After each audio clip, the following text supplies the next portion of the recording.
Well, good afternoon, everyone. The cloud deck has rolled in. We're looking at 45 degrees right about now. It feels like 39 because the winds have picked up a little bit. If you're outdoors, you know what I'm talking about. You have to multiple layer to be out there with that wind kicking in. The high today got up to 47, and we only got down to 40 this morning, which, you know, okay, we were looking at 38 as a low temperature, but 40 is fine. And of course, those temperatures are still below the seasonal or the record averages for this date. So the alert day is up for tomorrow, beginning tonight through Friday. That's Wednesday, Thursday, Friday, okay? Crossroads, pretty much. Rain heavy at times, and we're above freezing. So that's the good news as far as we're concerned, because we could use the rain. The question is, where is the ice going to be? Well, there you are. And I look west and I can see the snow showers beginning to develop up there. San Antonio, here's Houston. You can see how for us the light rain is actually coming up from the south. It'll be here by certainly this evening, tonight, which should start to be wet. I expect tomorrow morning to be rather soggy, and then the rain just increases during the day. We have no advisories in the county just yet, but we do have some out over the Gulf waters. But you can see here, all this purple, which includes Kerrville, San Angelo, Abilene, all the way to almost Dallas. They're under a warning, so they are getting an icy mix. So this is not, shall we say, a huge problem in terms of iced over roadways, but it you'll be seeing sort of that sleet happening. Now, from Dallas County, Tarrant County, all the way up to well, Arkansas, they've got the winter storm warning that goes all the way till about noon on Friday.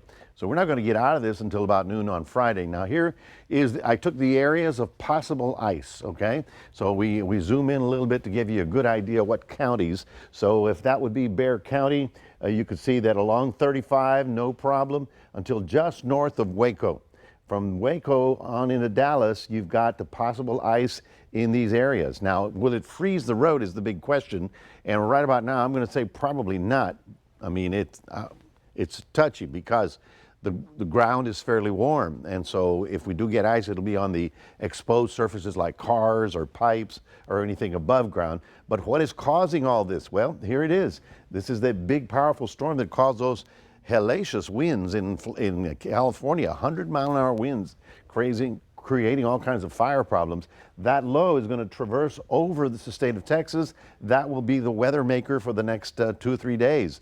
Now tonight we're also going to be cold, but not below freezing, looking at about 41 for us, and tomorrow only about 49, but it's going to be a soggy day as the rain will be with us pretty much all day long. So here's Future Tracker. We're going forward into the future. You see the cloud deck is thick. You see how the rain comes up, all right? Now we're on Thursday. Then what's happening out here? A possible icy mix. This is just coming out of the ground, not freezing the ground, but that would be even west of us. And then we go into Thursday night. There's the main event, really. Heavy rains from San Antonio down to our area. You can see it right about there. Here's Victoria. Lots of rain. And then the big concern, of course, heavy thunder showers possible Thursday night into Friday. Okay, so we could see 1 to 2 inches of rain before this whole thing clears out of here, and that won't be until about Friday. So tomorrow we look at what's going on in Port Lavaca, looking at cloudy skies with rain pretty much on and off all day in the 40s. In Cuero, pretty much rain all day, temperatures in the 40s as well. And here we go. We've got alert days for tomorrow with the significant rainfall, especially Thursday night into Friday morning. That's when we may even get a little thunder. And then Friday afternoon and evening, it begins to pull out, giving us a fairly quiet weekend with temperatures still on the cool side, but with clear skies. And then we'll just wait for the next system, which comes in early next week. That's your 7-day forecast. Reminding everybody we do have a QR code. Love for you to scan that,